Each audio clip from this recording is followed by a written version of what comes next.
இன்றைய வேதவசனம் யோவான் 12:26. ஒருவன் எனக்கு ஊழியம் செய்தால் அவனை பிதாவானவர் கனம் பண்ணுவார்.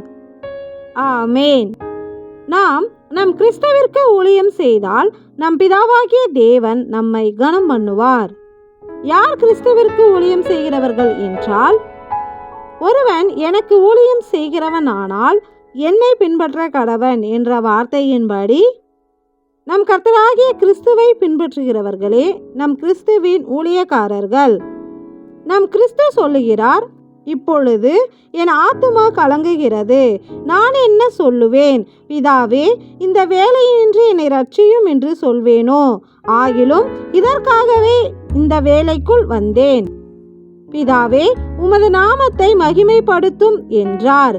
அப்பொழுது மகிமைப்படுத்தினேன், இன்னும் மகிமைப்படுத்துவேன் என்கிற சத்தம் வானத்திலிருந்து உண்டாயிற்று என்ற வார்த்தையின்படி நம் கர்த்தராகிய கிறிஸ்து தனக்கு சிலுவையில் நடக்க போகும் கொடூரத்திற்காக மனம் கலங்கி தேவனிடத்தில் என் ஆத்துமா கலங்குகிறது என்றாலும் என்னை ரட்சியும் என்று நான் கேட்பதில்லை.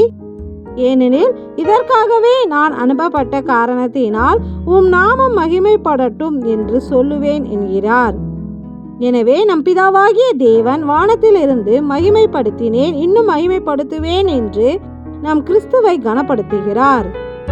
அப்படியே கிறிஸ்துவை பின்பற்றுகிற நாமும் நம்முடைய ஊழிய பயணத்தில் எவ்வளவு பெரிய போராட்டங்கள், பிரச்சனைகள் வந்தாலும் இந்த பிரச்சனைகளில் இருந்து எங்களை ரட்சியும் என்று கேளாமல், இந்த பிரச்சனையும் உம் சித்தம் இல்லாமல் அனுமதிக்கப்படவில்லை என்பதனால் இதை சகித்து கொள்ள எங்களுக்கு பலன் தாரும் என்று ஜெபித்து நம் தேவனோடு தொடர்ந்து பயணம் செய்வோமானால் நாமும் கிறிஸ்துவின் ஊழியக்காரர்களாக இருப்போம். நம் தேவனும் நம்மை கனப்படுத்துவார். கிறிஸ்துவின் ஊழியக்காரர்களை கனப்படுத்தும் எங்கள் பிதாவாகிய தேவனே, உமக்கு நன்றி செலுத்துகிறோம். நன்றி.